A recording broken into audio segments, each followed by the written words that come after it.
ప్రియమైన దేవుని బిడ్డలారా, ఆలోచన చేయండి. దేవునికి ప్రార్థన చేయటము, మనుషులకు పాప క్షమాపణ, అలాగే ఆత్మకు రక్షణ ప్రతి ఒక్కరికి ఈ లోకంలో ఉన్నప్పుడే అవసరం.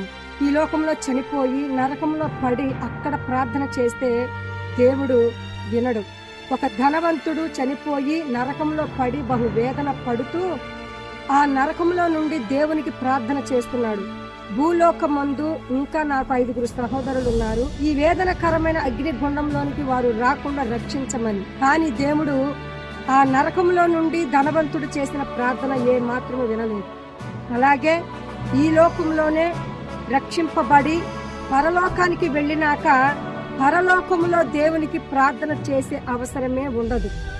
అత్యున్నత సింహాసనముపై ఆసీనుడై ఉన్న మన ప్రభువుతో ఎల్లప్పుడూ మనకు సంతోషమే, ఆనందమే. కాబట్టి ప్రార్థన, క్షమాపణ, ఆత్మకు రక్షణ ఈ లోకంలో ఉన్నప్పుడే అవసరమని తెలుసుకోండి. ఆమేన్.